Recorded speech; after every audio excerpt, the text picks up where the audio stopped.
ये देख के लग ही नहीं रहा है कि 3 दिन पहले यहाँ एक कत्ल हुआ है। हेलो नमस्कार, मैं हूँ गिरीश वानखेड़े और आप मुझे देख और सुन रहे हैं एपीलॉग मीडिया के इस पॉडकास्ट शो में जिसका नाम है spot the content with Girish Wankhede. इस शो में मैं ओटीटी प्लेटफॉर्म्स पर आने वाले टाइटल्स का रिव्यू करता हूँ और इस बार के मेरे रिव्यू का टाइटल है मर्डर मुबारक, जो कि Hindi crime thriller drama feature film है और ये स्ट्रीम हो रही है नेटफ्लिक्स पर 15 मार्च 2024 से। ऐसे किसी को मार देना आसान होता है? इसमें 2-3 किलो तो ऐसे पसीने में निकल जाता होगा, राइट? तो मुझे डेफिनेटली किसी का मर्डर कर देना चाहिए। कुछ फिल्में ऐसी होती है जिनको देखकर आपको अच्छा नहीं लगता, कुछ फिल्में ऐसी होती है जिनको देखकर आपको फिल्म मेकर पर गुस्सा आता है और कुछ फिल्में ऐसी होती है जिनको देखकर आपको लगता है कि हमने अपना वक्त क्यों जाया किया।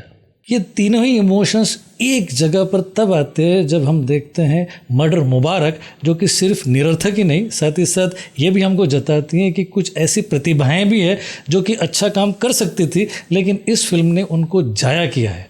इन प्रतिभाओं के नाम है डिम्पल कपाड़िया, करिश्मा कपूर और विजय वर्मा। इस तरह की बड़ी स्टारकास्ट और इम्प्रेसिव डायरेक्टर को लेकर बेहद ही फुहड़ और बेतुकी फिल्में बनाने की रीत हमारे देश में सदा ही चलती आई है, जिस रीत में हमने देखी है द्रोणा, जानी दुश्मन, रुद्राक्ष, जोकर, हिम्मत वाला और राम गोपाल वर्मा की आग। और ये कारनामे सिर्फ हमारे देश में नहीं होते बल्कि विदेशों में भी होते आए हैं, जिनमें है Sahara, Waterworld, Last Man Standing और बैटलफील्ड अर्थ।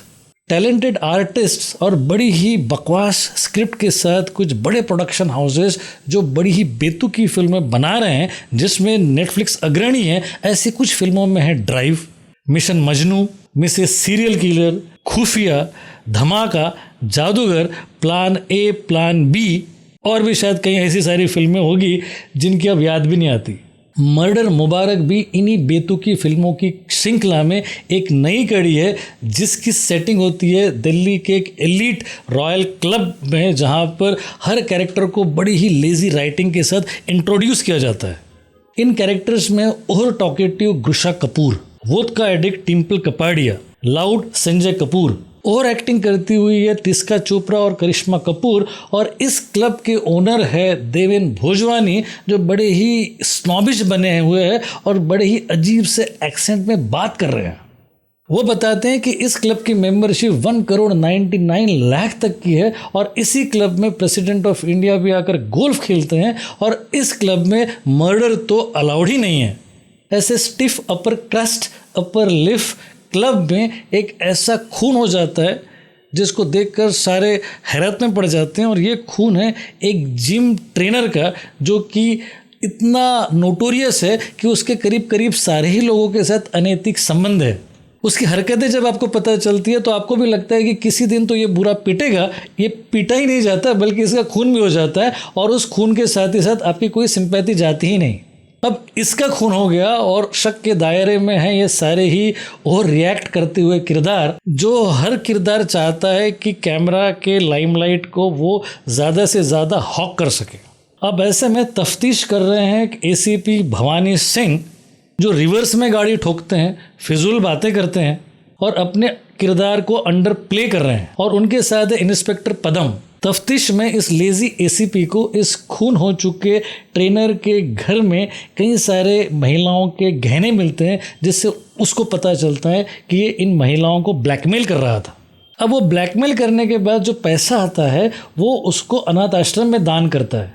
अब एक एक किरदार की पूछताछ शुरू होती हैं और ये ब्लैकमेलिंग का एंगल इतना लचर है कि आपको लगता है कि हम इस फिल्म को क्यों देख रहे हैं। जांच पड़ताल और इन्वेस्टिगेशन का दौर गुजरता हुआ नाइव्स आउट से निकलकर डेथ इन द नाइल से होते हुए हिचकॉक और अगाथा क्रिस्टी को श्रद्धांजलि अर्पित करता हुआ शर्लॉक होम्स और हरक्यूल पायरेट पे हंसता हुआ जब अपने सस्पेंस को खोलता है, तब तक आपको लगता है कि आप अभी तक सोए क्यों नहीं। और मैं दिन की बात कर रहा हूँ, रात की भी नहीं। बड़ी ही नकली और हम इंटेलिजेंट फिल्म मेकर्स हैं, इस बात को जताने के लिए बनाई गई इस फिल्म में अगर अच्छा कुछ है तो वह है प्रोडक्शन क्वालिटी और सारा अली खान। खामियां तो इसमें कई सारी हैं। इसमें सबसे पहली खामी है स्क्रीन प्ले। गज़ल धारीवाल ने लिखी है इस फिल्म का स्क्रीन प्ले, जो जानी जाती है लिपस्टिक अंडर माय बुरखा के लिए। उनके साथ लिखा है इसको सुप्रतिम सेन गुप्ता ने, और इन दोनों ने मिलकर बड़ी ही कमज़ोर स्क्रीन प्ले का दर्शन हमको करा दिया है। इन्होंने अपनी प्रतिभा के साथ न्याय नहीं किया, इन्होंने सिर्फ अन्याय ही नहीं किया बल्कि अंजना चौहान के क्लब यू टू डेथ नाम की इस किताब के साथ भी घोर अपराध किया है और अपनी कहानी में अपरिपक्वता और बड़े ही फोर्स सीक्वेंसेस के साथ बोरियत को अलग ही लेवल पे ले जाने की क्षमता भी दिखाई है। दूसरी खामी है कैरेक्टराइजेशन। बड़ा ही अटपटा और चिंताजनक है इस फिल्म का कैरेक्टराइजेशन, जिसमें क्लास यानी कि वर्ग के डिफरेंस को इस तरीके से दिखाया गया है कि आप को बड़ी एम्बिग्यूअस फीलिंग आती है। तीसरी खामी है म्यूज़िक।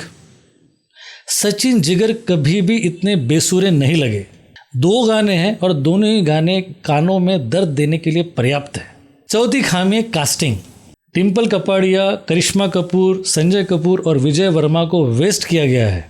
इनके टैलेंट के अनुसार इनके कैरेक्टर्स का ग्राफ ही नहीं है। 5वीं खामी है पंकज त्रिपाठी। एक बड़ी अपॉर्चुनिटी को अंडरप्ले करके स्टीरियोटाइप बनाना कोई इनसे सीखे।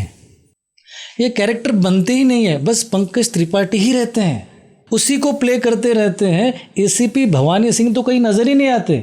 छठी कमी है डायरेक्शन।